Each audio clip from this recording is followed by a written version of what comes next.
महाराष्ट्र चुनाव पर बीजेपी केंद्रीय चुनाव समिति की बैठक, उम्मीदवारों के नाम पर मंथन, 150 से 160 सीटों पर उम्मीदवार उतारेगी बीजेपी। प्रधानमंत्री मोदी की अध्यक्षता में मीटिंग, जेपी नड्डा, अमित शाह, राजनाथ सिंह और महाराष्ट्र के डिप्टी सीएम फडणवीस रहे मौजूद। नायब सिंह सैनी कर लेंगे सीएम पद की शपथ, राज्यपाल से मिलकर दावा पेश किया। गृह मंत्री अमित शाह बोले, हरियाणा में बीजेपी की नीतियों की जीत हुई, लगातार तीसरी बार डबल इंजन की सरकार। अमित शाह ने कहा, बीजेपी सभी जातियों को साथ लेकर चलती है, हमारी सरकार 36 बिरादरियों की होगी।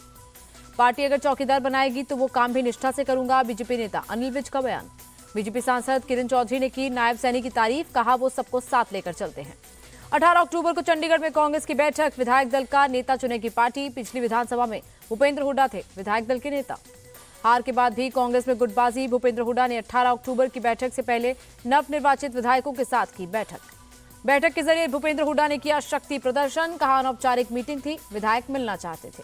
दूसरी बार जम्मू कश्मीर के सीएम बने उमर अब्दुल्ला, डिप्टी सीएम सुरेंद्र चौधरी समेत 5 मंत्रियों ने ली शपथ, कांग्रेस सरकार में शामिल नहीं, बाहर से समर्थन। उम्मीद है पीएम मोदी जल्द जम्मू कश्मीर को राज्य का दर्जा देंगे, डिप्टी सीएम पद की शपथ लेने के बाद बोले सुरेंद्र चौधरी। सीएम उमर अब्दुल्ला के सलाहकार बने नासिर असलम वानी, जम्मू कश्मीर सरकार ने जारी किया आदेश। महाराष्ट्र सरकार ने 2.5 साल की गिनाई उपलब्धियां, जनता के सामने रखा अपना रिपोर्ट कार्ड, कहा मां विकास अघाड़ी के फेक नैरेटिव का जवाब देगी जनता। विपक्ष पर जमकर बरसे डिप्टी सीएम देवेंद्र फडणवीस, लाडली बहना योजना को लेकर कोर्ट गई कांग्रेस, लेकिन उनका सारा प्लान फेल हुआ। डिप्टी सीएम अजीत पवार ने कहा, फेक नैरेटिव फैला रहे हैं एमवीए के लोग, हम सभी मिलकर कर रहे हैं काम। अजीत पवार ने लाडली बहना योजना को बताया कामयाब, कहा हमारी जनहित योजनाओं से विपक्ष परेशान। महाराष्ट्र कांग्रेस अध्यक्ष नाना पटोले का अटैक, रिपोर्ट कार्ड नहीं, सरकार को रेट कार्ड जारी करना था। महाराष्ट्र में सीटों पर अभी तक फैसला नहीं, कांग्रेस नेता बालासाहेब थोराट का बयान। बीजेपी नेताओं को महाराष्ट्र प्रदेश अध्यक्ष चंद्रशेखर बावनकुले की चेतावनी, महायुति के खिलाफ बोलने वाले बीजेपी नेताओं पर होगा एक्शन। पूर्व विधायक मल्लिकार्जुन रेड्डी को बीजेपी ने निकाला, पार्टी विरोधी गतिविधियों के कारण सस्पेंड। सुप्रीम कोर्ट ने लेडी ऑफ जस्टिस की नई मूर्ति लगी, आंख से पट्टी हटी, हाथ में तलवार की जगह संविधान की किताब। एससीओ समिट में बिना नाम लिए जयशंकर ने चीन पाकिस्तान को घेरा, बोले आतंकवाद और व्यापार साथ साथ नहीं चल सकते।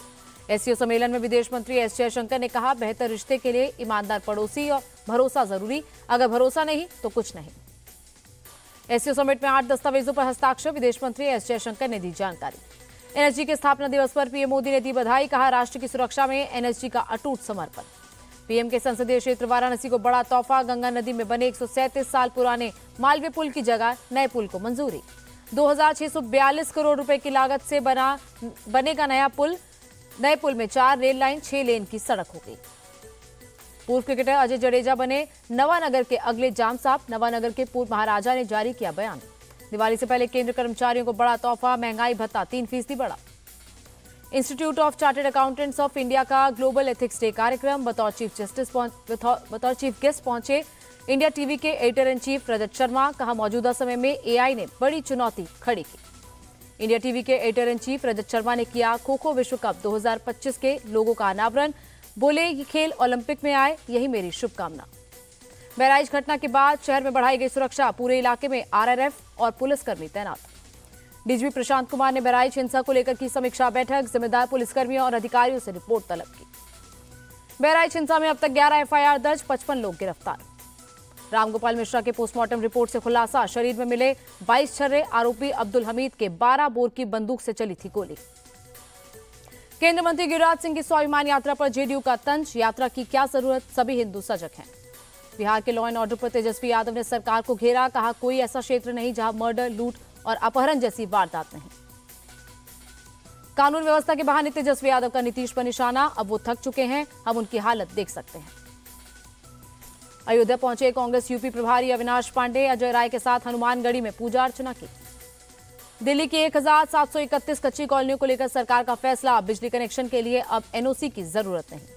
दिल्ली सरकार पर कांग्रेस का पलटवार, जब एनओसी जबरन थोप रहे थे तब कहां थी सरकार।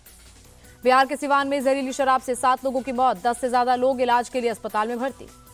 बिहार के छपरा में मिलावटी शराब पीने से एक शख्स की मौत, 2 लोगों को इलाज के लिए अस्पताल में भर्ती कराया गया। गाजियाबाद की क्रॉसिंग रिपब्लिक में घरों में काम करने वाली एक महिला गिरफ्तार, पेशाब से आटा गूंथने का आरोप। तिरुपति में भारी बारिश का हवाई सेवा पर असर, रेनीगुंटा हवाई अड्डे के रनवे पर आया पानी, कई फ्लाइट्स डाइवर्ट।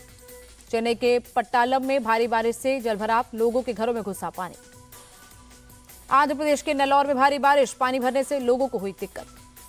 प्रमुख cyber security company Quick Heal ने लॉन्च किया भारत का पहला all in one anti fraud AI made in India solution, वित्तीय धोखाधड़ी रोकने में कारगर। एंड्रॉइड, आईओएस और विंडोज सभी प्लेटफॉर्म्स पर उपलब्ध है all in one anti fraud AI. Quick Heal के सीईओ विशाल साल्वी बोले, डिजिटल सुरक्षा को नए स्तर पर ले जाता है एंटी फ्रॉड एआई।